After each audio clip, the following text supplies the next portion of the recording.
Documentary روم کے دوستوں السلام علیکم۔ دوستوں، آج جو کہانی ہم ایکسپلین کرنے جا رہے ہیں وہ جاپان کے شہر ٹوکیو کی ہے۔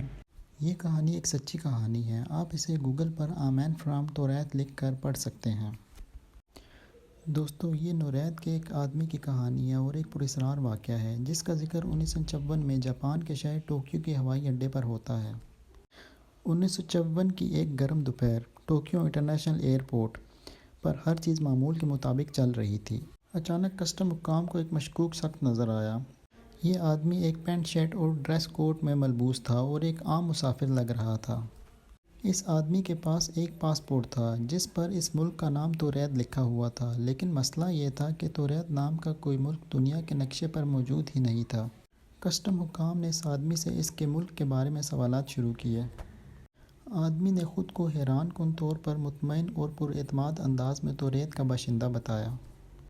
اس نے کہا کہ توریت ایک ملک ہے جو یورپ اور افریقہ کے درمیان واقع ہے اور میں وہاں کا باشندہ ہوں۔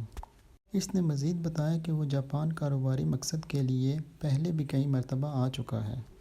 کسٹم حکام نے اس کے پاسپورٹ کو غور سے دیکھا۔ پاسپورٹ بظاہر اصلی تھا اور اس پر توریت کا نام لکھا ہوا تھا، جبکہ اس پر مختلف ممالک کے ویزے کی مہریں بھی لگی ہوئی تھیں جن میں سے جاپان بھی ایک تھا۔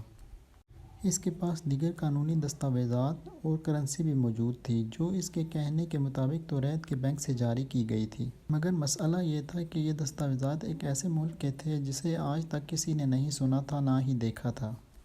جب کسٹم حکام نے اسے دنیا کے نقشے پر توریت دکھانے کو کہا تو اس آدمی نے نقشے پر اپنی انگلی اندورا کے علاقے پر رکھی، جو کہ اسپین اور فرانس کے درمیان واقع ہے۔ اس نے کہا کہ یہ علاقہ توریت ہے۔ اس شخص کے مطابق توریت ہزاروں سال سے زیادہ پرانا ایک ملک ہے اور وہ اس ملک میں پیدا ہوا ہے اور پلا بڑھا ہے۔ مزید تفتیش کے دوران اس آدمی نے بتایا کہ وہ جاپان میں جس کمپنی سے ملاقات کرنے آیا ہے، اس کمپنی کے نمائندوں سے اس کی ملاقات طے شدہ تھی۔ اس نے اپنے قیام کے لیے ایک ہوٹل کا بھی حوالہ دیا جہاں اس کے مطابق اس کے لیے پہلے سے بکنگ موجود تھی۔ لیکن جب ہوائی اڈے کے حکام نے اس کمپنی اور ہوٹل سے رابطہ کیا تو پتہ چلا کہ وہ تو ایسی کوئی بکنگ تھی ہی نہیں اور نہ ہی کوئی کمپنی وہاں موجود تھی۔ حکام نے معاملے کی نزاکت کو دیکھتے ہوئے اس آدمی کو حراست میں لے لیا اور اسے رات کو ایک کمرے میں مقید کر دیا۔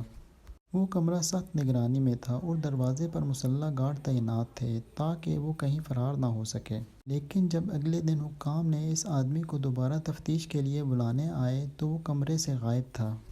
کمرے کا دروازہ بند تھا اور کھڑکی بھی مکمل طور پر محفوظ تھی، لیکن اس آدمی کا کوئی نشان نہیں ملا۔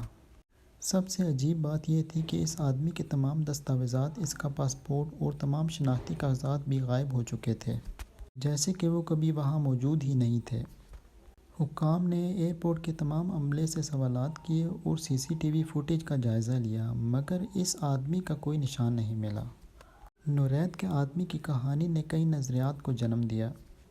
کچھ لوگوں کا کہنا ہے کہ وہ پیرالل یونیورس سے آیا ہے جہاں توریت نام کا ملک واقع تھا، اور کچھ ماہرین کا کہنا ہے کہ یہ کہانی ٹائم ٹریول کی ہو سکتی ہے جو غلطی سے ماضی میں سے آ گیا تھا۔ نوریت کے آدمی کی کہانی آج بھی پراسرار کہانیوں میں شامل ہے اور اسے انٹرنیٹ پر مختلف جگہوں پر پڑھا جا سکتا ہے۔